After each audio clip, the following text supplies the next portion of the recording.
Dobroveče.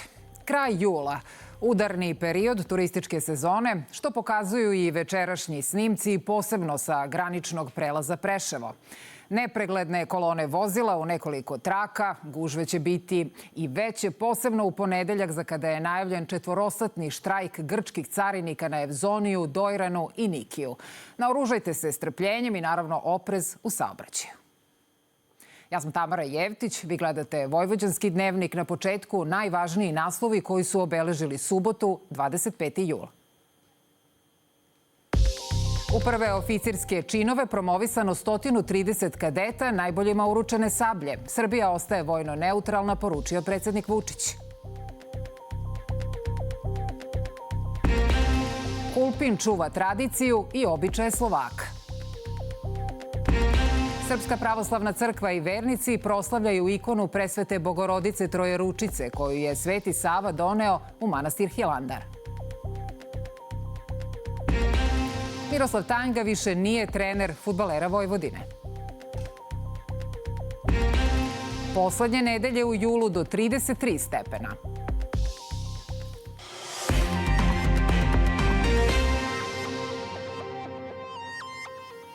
Svečanost povodom promocije najmlađih oficira Vojske Srbije održana je u kasarni general Jovan Mišković na Banjici. Raport je predsjedniku Vučiću predao načelnik Vojne akademije general major Željko Furundžić, nakon čega je usledio defile ešalona jedinica Vojske Srbije. U prve oficirske činove promovisano je 130 kadeta. 102 i 147. klase Vojne akademije i 28 kadeta iz 12. klase Medicinskog fakulteta Vojno-medicinske akademije. U oficirski stroj Vojske Srbije svečano je stupilo 130 potporučnika, 102 kadeta iz 147. klase Vojne akademije i njih 28 iz 12. klase Medicinskog fakulteta Vojno-medicinske akademije. Najboljima je predsjednik uručio sablje sa posvetom. Naš narod sa svojim nasleđenim vojničkim genom, razvijanim u ratovima i bitkama za slobodu, sa Vojskom Srbije i njenim starešinama, čiji je kor od danas jači za stroj nas, mladih oficira, uspešno će odoleti i odgovoriti svim savremenim bezbednosnim izazovima, rizicima i pretnjama. Među onima koji su završili školovanje na Vojnoj akademiji su i po jedan pripadnik Ministarstva unutrašnjih poslova Srbije i oružanih snaga Angole, kao i 2 kadeta iz Bosne i Hercegovine. Iz te susedne zemlje 2 pitomca stekla su zvanje vojnog lekara. Obraćajući se potporučnicima Vojske Srbije, predsjednik je poručio da oni, posebno u vreme globalnih previranja, predstavljaju garant bezbednosti svih građana. Vrhovni komandant ističe da će zemlja ostati vojno neutralna i da će čuvati svoj teritorijalni integritet. Mi ništa svetije i ništa važnije od naše otadžbine nemamo. Kosovo i Metohija je deo naše otadžbine, deo naše Srbije. I po Ustavu i po pravdi Boga. I to moramo da zapamtimo i tu svetinju moramo da čuvamo. Nikoga ne dirajući, nikoga ne napadajući, nikome ne preteći, samo uvek da budemo svoji na svome. Nakon svečanosti u fokusu novinara bilo je privremeno, ali potpuno ukidanje američkih carina na uvoz robe iz Srbije sa 35 na 0%. Odgovarajući na kritike da u tome nema zasluga srpskih vlasti, predsjednik ponavlja da je Beograd ispunio 4 kriterijuma američke administracije, koji se odnose na prinudni rad, loše trgovinske prakse, cene lekova i digitalne takse. Za to je zaslužna država Srbije i mnogo sam srećan što smo u svemu tome uspeli. Meni je žao što neki ljudi čak i ne slušaju što govorim i žao mi je što ne vole Srbiju i što se ne raduju uspehu Srbije.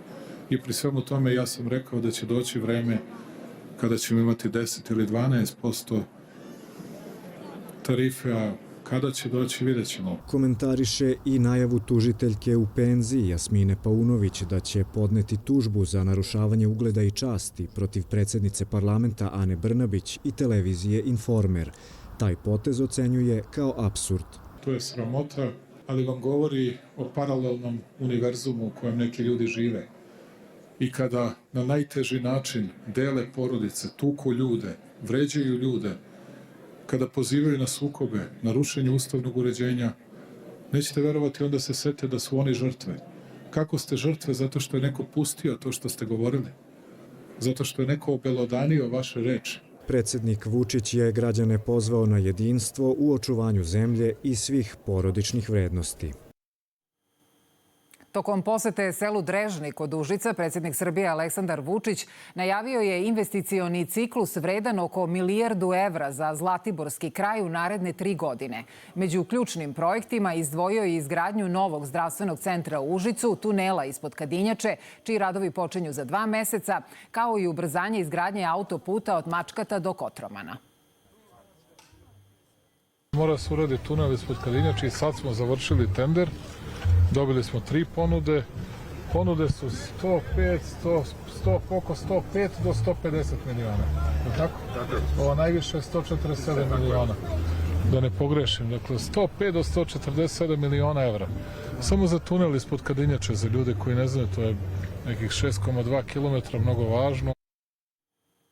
Predsjednik vlade Srbije, Đuro Macut, nastavio je redovne konsultacije sa resornim ministrima i razgovarao o dinamici realizacije aktuelnih projekata i predstojećim aktivnostima. Macut je razgovarao sa ministarkom za brigu o porodici i demografiju Jelenom Žarić-Kovačević, ministrom za ljudska i manjinska prava i društveni dijalog Demom Berišom, ministrom za javna ulaganja Darkom Glišićem, ministrom za brigu o selu Milanom Krkobabićem i ministrom odbrane Bratislavom Gašićem.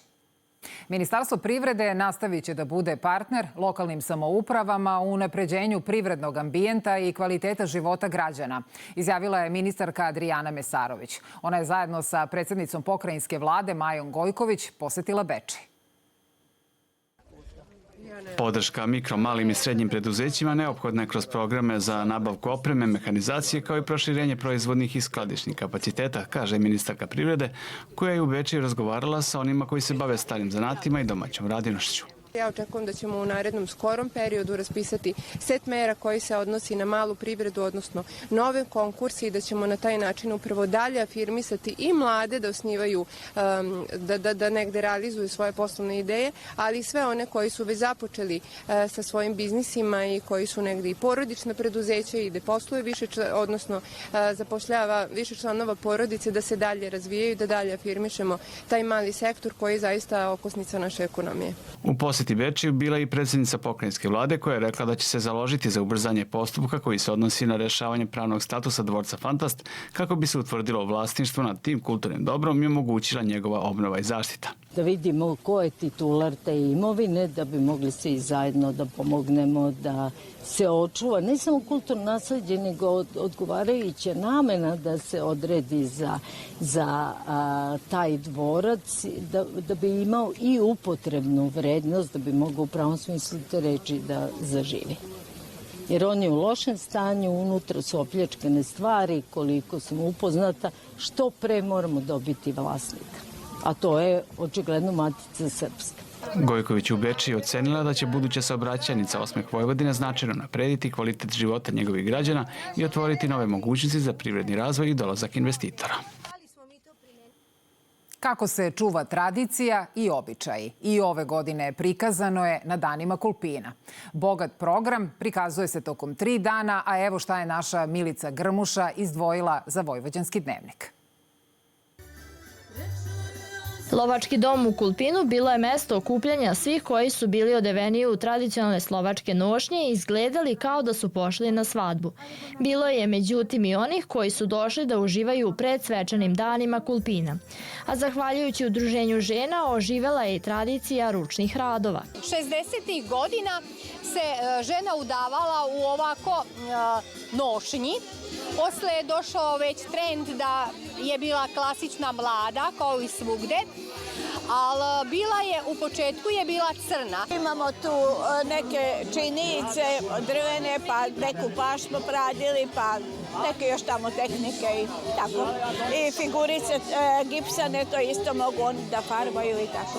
To je rađeno kao replika nekadašnje iscrtavane mustre i ormana spremljenih za udaju devojke. Tradicija Slovaka nekada je bila posebno izražena uoči priprema pred svadbu, kada su svi sa uživanjem učestvovali. Svaka mlada pre udaje redovno je gledala u ogledalo. Ornamenti su bili različiti na svakom ogledalu, a evo, na primjer, ova replika ogledala podsjeća da je mlada upravo došla iz Lalića. Kako kažu organizatori, svake godine dolaze ljudi iz različitih mesta da ožive uspomene na nekadašnje običaje. Nekad se to organizovalo u privatnim kućama, znači u dvorištima gde su se postavili šatori, a sada je sve to već u nekim restoranima. Ovakve manifestacije su i značajne u stvari za to da pokažemo šta smo cele godine radili, pripremali, čime su se deca, mladi i stariji bavili. Tokom sutrašnjeg dana posetioce u Kulpinu očekuju sportska nadmetanja, bogat muzički program i naravno nezaobilazni specijaliteti domaće kuhinje. Koliko je zemljište zdravo i sposobno da obezbedi stabilne prinose, najbolje pokazuje njegova struktura i korenov sistem biljaka. Upravo zato na oglednoj parceli kod Kule otvoren je profil zemljišta kako bi stručnjaci iz Srbije i regiona mogli da procene rezultate dvogodišnje primene biostimulatora.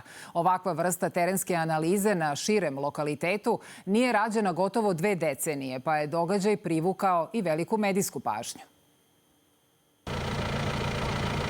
U vremenu kada je degradacija zemljišta sve izraženiji problem, poljoprivredni proizvođači traže načine da očuvaju plodnost i obezbede stabilne prinose. Na oglednoj parceli mladog proizvođača i master inženjera poljoprivrede Dejana Ilina iz Kule urađena je svojevrsna komparativna analiza 2 profila zemljišta. Onog koje je tretirano biostimulatorom i onog na kojem je primenjeno konvencionalno MPK đubrenje. Rezultati u korist parcele koja je tek 2 godine stimulisana na biološki način su impresivni. Gde smo ostvarili oko 650 kg bolji rezultat u ovoj godini u odnosu na kontrolu sa klasičnim konvencionalnim đubrenjem MPK. Agronomi ističu da je zemljište na tretiranim parcelama rastresitije, stabilnije i bogatije biološkom aktivnošću. To znači bolju infiltraciju vode, otpornost na sušu i povoljnije uslove za razvoj useva, a samim tim i veće prinose. Ako vaš komšija ostvari prinos 8 tona, vi imate 5 tona, a radili ste potpuno identičnu agrotehniku, ljudi su sami na svojim njivama vide da imaju neki problem. Taj problem ne možete rešiti, ponavljam, tako što ćete sa 200 povećati dozu đubrenja na 500 kila, nego morate rešiti sa biostimulacijom. Kako saznajemo, u Hrvatskoj je već uspostavljena baza kvaliteta zemljišta, jer će, kako ističu poznavaoci tamošnjih prilika, subvencije za organska đubriva i biostimulatore biti deo buduće agrarne politike. Tako da će se raditi, recimo da to kažemo, mapiranje cijelog proizvodnog potencijala tla i na konto toga će se davati određene subvencije. Odnosno da li korišćenje organskog gnojeva i slične stvari. Ali radi se na tome i to sigurno očekuje ne samo vas, nego sve. Konačne rezultate ispitivanja profila zemljišta sa ogledne parcele kod Kule daće laboratorijska analiza organske materije i drugih parametara. O ovoj i drugim temama iz poljoprivrede više donosimo u emisiji Brazde, koju na našem prvom programu možete pogledati sutra nakon podnevnih vesti. A do kraja Vojvođanskog dnevnika gledat ćete. Simultanka na 64 table okupila više od 60 učesnika u centru Subotice.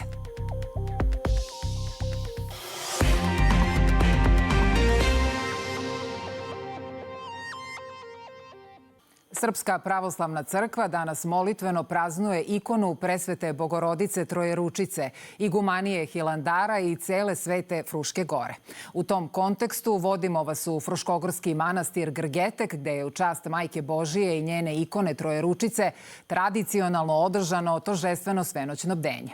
Priču o ovoj velikoj čudotvorki i brzoj pomoćnici donosi naša Sofija Ljukovčan.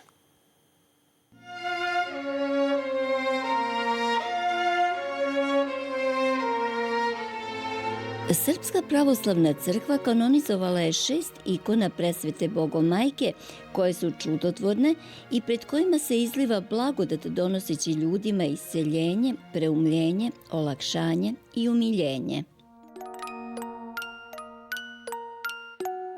Jedna od njih, ikona presvete Bogorodice Trojeručice, radi apostola i evanđeliste Luke, prvog slikara hrišćanstva.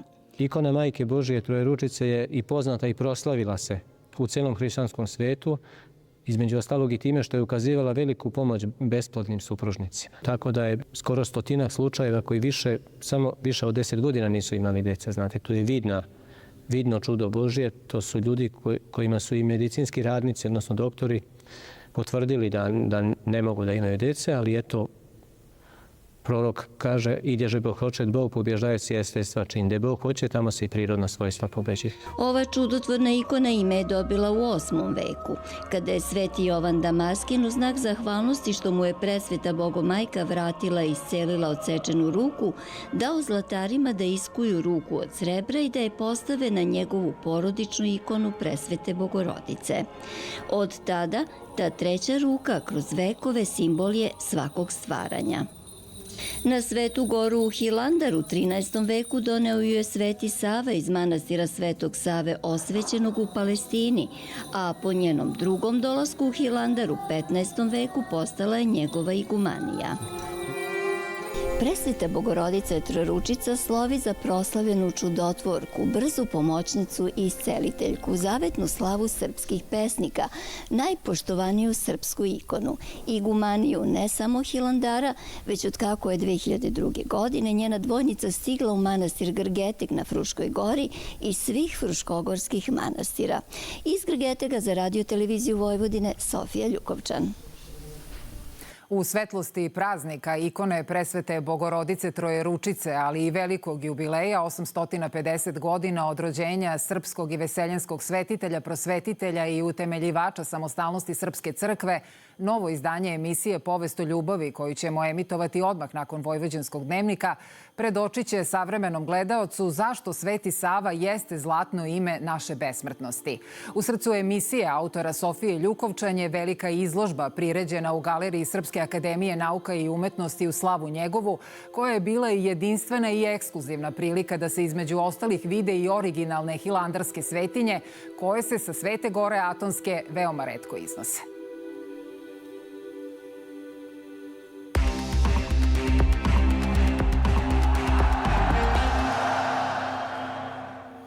Lazo, pre svega domaći fudbal. Jeste, sezona se polako zahuktava, dobili smo i prvu smenu trenera. Slušamo te. Otvoreno je drugo kolo Superlige Srbije u fudbalu. Danas su odigrane 3 utakmice. Čukarički je slavio na gostovanju Niškom Radničkom 2:0, IMT je pobedio Zemun 4:0, dok su OFK Beograd i Radnik remizirali bez golova. Sutra će biti odigrana još 3 meča. Derbi na stadionu Rajko Mitić između Crvene zvezde i Vojvodine počinju u 19 časova, a kasnije te večeri počinju dueli Mladost Novi Pazar i Mačva Partizan. Susret između Kragujevačkog Radničkog i Železničara je odložen. A dan uoči derbija sa Crvenom zvezdom, fudbalski klub Vojvodina saopštio je da je sporazumno raskinuta saradnja sa šefom stručnog štaba Miroslavom Tanjgom. Vojvodina je pod vođstvom Tanjge bila finalista kupa i vicešampion Superlige, a za vreme njegovog mandata, koji je počeo u martu prošle godine, novosadski velikan je upisao 35 pobjeda, 9 remija i 16 poraza, od kojih 3 vezana u evropskim kvalifikacijama od Ferencvaroša i Ajaksa. Ekipu će na sutrašnjoj utakmici sa Crvenom zvezdom predvoditi pomoćni trener Predrag Kandić. Juniorska košarkaška reprezentacija Srbije pobedila je selekciju Slovačke 94-70 u prvom kolu grupe B Evropskog prvenstva koje se igra u Italiji. Naredni meč naši juniori odigraće sutra sa Turskom. A Subotica je drugu godinu zaredom obeležila Svetski dan šaha simultankom na 64 table, gde su se građani svih generacija nadmetali protiv šampiona Srbije Bojana Maksimovića. Popularizaciji šaha u zemlji doprineće i 150 nastavnika koji će od nove školske godine decu učiti osnovama šaha, a u septembru se najavljuje i turnir Trofej grada Subotice. Drugu godinu za redom, Subotica Svetski dan šaha obeležava simultankom na 64 table. Subotičani različitih generacija od 7 do 77 nadmetali su se protiv aktuelnog šampiona zemlje, velemajstora Bojana Maksimovića. Mnogo igrača, mnogo komplikovanih pozicija, teške partije.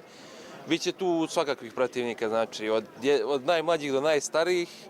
tako da biće zanimljivo, a dobra stvar je što popularizuje se šah u Subotici i možda neko od ove djece bude neko od narednih šampiona.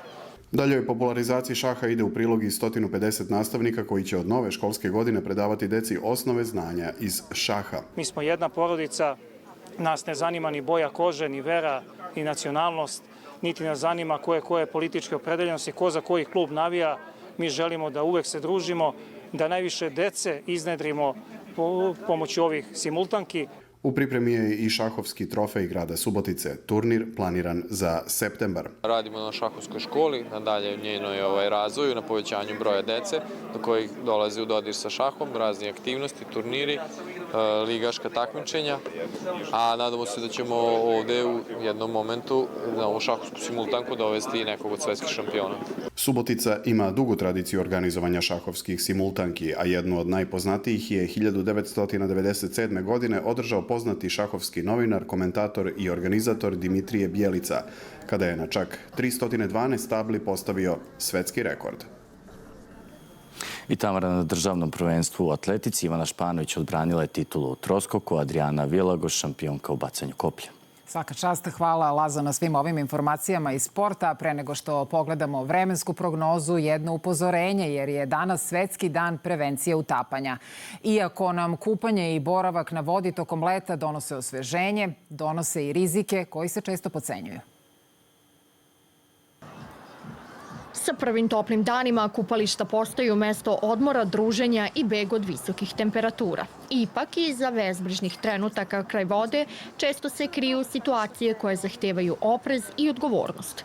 Upravo zato spasioci tokom cijele sezone podsjećaju kupače na to da bezbednost u vodi počinje ponašanjem pojedinca. Koliko vam je važno da spasioci budu tu na kupalištima?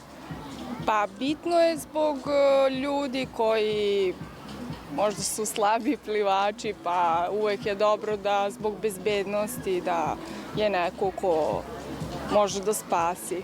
Po mene lično i nije, zato što znam da plivam, pa onda, ali je bitno da su tu. Blizu sam obali, tako da pazim na sebe i to je to. Pa važno je mnogo, kako bi rekao, pa svima je važno, za ne daj Bože, ako se desi nekome da dođe do nekih problema, na primjer srčani udar, infarkt ili slične stvari, uvek treba biti prisutan. Najveći rizik su kupanja na neuređenim plažama, precenjivanje sopstvenih plivačkih sposobnosti kao i nepažnje roditelja kada su deca u blizini vode. Spasioci podsjećaju na to da nekoliko sekundi nepažnje može imati ozbiljne posljedice. Da se kupači kupaju tamo gde je dozvoljeno. Kod nas je na plaži zabranjeno kupanje na špicu gde je plovni put, ispod mosta gde još uvek imamo posljedice bombardovanja i kod Danubija se gde počinje krivina. Kupačima je zabranjeno kupanje i plivanje iza bova. Sad imamo problem što je vrlo nizak vodostaj, tako da su bove dosta daleko od kula. Samim ti kupači ne bi trebali da se udaljavaju iza bova. Osim reakcije u kritičnim situacijama, uloga spasilaca je i da preventivno deluju, da upozore kupače, prate situaciju na vodi i pravovremeno reaguju kada primete opasnost. Njihova pažnja često može biti presudna u sprečavanju nesreća. Bez obzira na to da li leto provodimo na bazenima, rekama ili jezerima, odgovorno ponašanje ostaje najbolja zaštita. Na Svetski dan prevencije utapanja poruka je jasna. Bezbednost na vodi mora biti prioritet, jer je svaki spašen život neprocenjiv.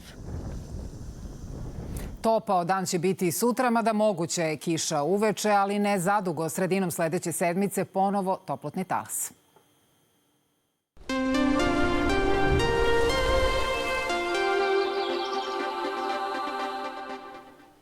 Drugog dana vikenda prijatno vreme. Sutra u Srbiji pretežno sunčano i toplo. Posle podne i tokom noći očekuje se razvoj oblačnosti uz kratkotrajnu kišu.